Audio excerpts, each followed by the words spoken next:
I'm holding on to hope of eternity, holding on to the dreams you gave to me, of love and of life in our family that goes on and on and on.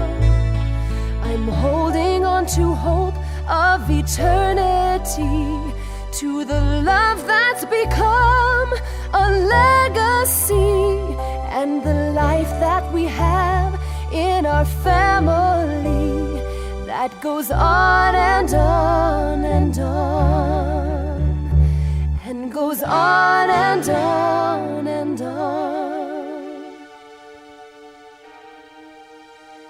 Grandma, I cannot wait to see. So I look back on the number of songs I've written. Of course, they're personal history songs, so they're not like for the world. Some of them could be shared. I wish they would, but it doesn't matter. They were just personal history moments that I wrote down. And I went back and figured out one time just how many songs I had written, and I was a little surprised. It was over, 100, and I'm not really trying to be a poet or a musician or anything artist like that. I was just being a mom, keeping a record of what I do.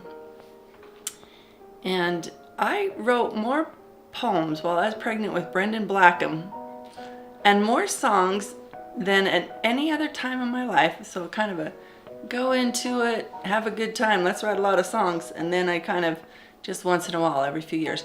When I was in college and learned how to chart down songs or notate a song as I have made it up, I gave myself the goal to do 2 songs a year, because it's like tedious. It's kind of tedious to enjoy the lyrics writing and find a melody and a rhythm that go to it and then actually chart it, write it down. I thought it was tedious work. So I didn't want to do it very often, but I did. And the year I was pregnant with Brendan, really, and then a little while after that, I wrote most of the songs that I've ever written, because I knew I was done raising my family. I felt complete. And I've looked back, not just with tears, how to do these things, how to lift up a mother's heart. I was having joy remembering some of the fun things that my kids did. So anyway. Soon, I'm holding on to hope of eternity, holding on to the dreams you gave to me, of love and of life in our family that goes on and on and on.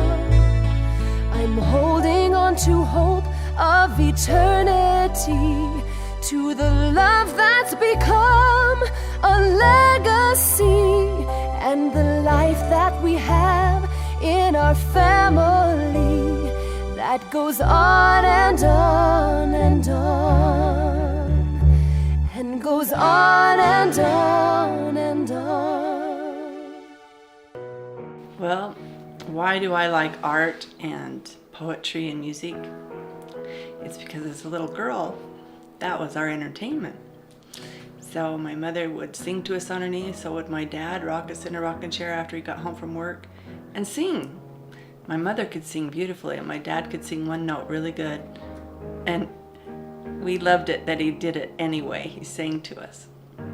And as far as poetry, I remember sitting on my grandma Andrus's lap and hearing poetry, and stories and laughter came out of us. She had so many little fun things that they memorized poetry and stories in their youth, and they could still tell them in their old age. And that was fun. And I heard my grandma and grandpa tell stories on the Pinniger side too, and usually there was some poem involved. I remember Grandpa Pinniger, and it would be Grandpa Gold when I was the little girl, Grandma's second husband. He was excellent at poetry. So it was always something that interested me. So when my collection of poetry began really was after I was married and I had something to write about, which is cute little kids. And so also I was going to back up as far as music goes. My mother tried to make me learn to play violin. She wanted to learn herself and never did, and made me learn it. So music was more made for me enjoy, but I did after a few years enjoy it, and some of the nicest people I met were in orchestra classes and symphonies that I played in. But so my interest was there, and that was the fun time of life. That was like not your study time, not your work time. That was the enjoyable time with family. So I decided to, one day I just had too much to do with my kids, and I was just like, can't get it all done, felt overwhelmed. And I actually was sad the first time I wrote probably one of my poems that were about my kids. And to cheer myself up, I thought, well, I'm gonna write a poem. And I always could think of a poem like Rain Falls from the Sky. I was out catching the fun ideas, how to write a poem, how to write a song, how to enjoy some music. And so that was just how it all blended together for me. A lot of times the songs I wrote, especially like Make a Friend with a Child, Don't You Dare Run Faster Than Your Mama Can Too, you know, silly songs like I Like Boys, they were because I was raising my family and fun things came to me in the times of high stress or tears, and I just lifted myself up above that with little stories, little poems, little songs. And so that's how I have a collection of those.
What's the matter? It's a pretty sound. Violins are a pretty sound. I'm holding on to hope of eternity, holding on to the dreams you gave to me, of love and of life in our family that goes on and on and on. I'm holding on to hope of eternity, to the love that's become a legacy. Just to let you know, don't forget that when they turn 13, they lose 10 years of their brain capacity. They're interested in eating, they're interested in more sleeping, but they might not get the best grades when they first are teenagers because they're going through a lot of body changes. So, and I say that because one time I pulled over while my older kids were in lessons and my younger teenagers, so I probably for Brigham to go to something, and my younger teenagers were 12 or 13 at the time, which would be Brendan and Bryce. And they started playing on the kids' swing sets and the teeter-totters, but with their feet standing on them. And I was like, okay, they've lost 10 or 12 years of their brain. They are now happy to be 3 and 4 again, or 2 and 3. That's one of them. Another thought I've had about teenagers is that busy teenagers are happy teenagers. If your kids experience a little boredom and turn to TV or to an iPad or a phone Or video games. maybe that's a little too bored. I think it's important to learn how to be bored and not turn to something like that. Then creativity begins. And so I allowed my kids to be bored until I thought that they were turning to entertainment for the boredom time. Because boredom is really important to know how to deal with. It is your chance to not only ask God, what should I do? If you want to do that, that's great. But also, you might have an idea of something you want to do, and it's now time to do that. No one's saying you can't. You're at the level of boredom. So get up and do what you really, really wanted to do. Okay, then so a busy teenager, what I did for my kids, I had the most fun helping them find out who they are and what they like to do. And so we tried a lot of different lessons. I pushed it a little bit. I always said you try it at least once. You know, if it was like a 1 month class, you had to try it for the whole month. But if you didn't like it, we didn't do that anymore. Or if it was 3 months, 3 months, whatever. So we tried a lot of different things, including the boys took tap dance, the girls took sport, Emily took sports.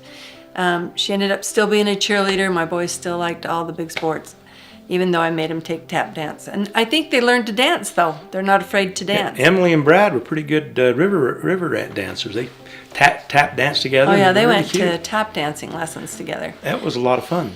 But anyway, the main thing is to help them. Eventually, when you push your kids to try something new, there's going to be something that they just turn to on their boredom time or their choice time. And you probably never have to tell them again what to do or help them discover. They'll just discover what to do, and then you help support them in what they like to do. I always believed my kids had good judgment, even when they didn't. I would say, oh, that's a bad day. I, in my mind, wanted my kids to have good judgment, so I let them choose. I often gave them choices when they were tiny. But when they're older, I let them choose, and as long as in my brain, even if it wasn't, I would have never chose that. I still let them choose it if I thought they weren't going to be harmed, or they would probably gain a good experience out of it, even if it was something I wouldn't have done. So I tried to say yes. That was my mother's mantra, is try to say yes to everything that my children wanted to do if it was good. And then I just had full faith that they would turn out good. And they did. I'm holding on to hope of eternity, holding on to the dreams you gave to me, of love and of life in our family that goes on and on and on. I'm holding on to hope of eternity, to the love that's become a legacy, and the life that we have in our family that goes on and on and on, and goes on and on and on.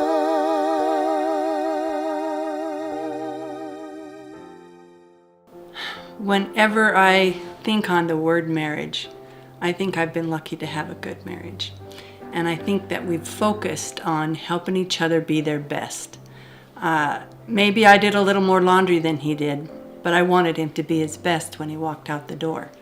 Maybe he did a little more working outside the home than I did, but I knew he wanted me to be the mother to our children. So we just helped each other be our best, and I hope that that's what you would do in your marriage.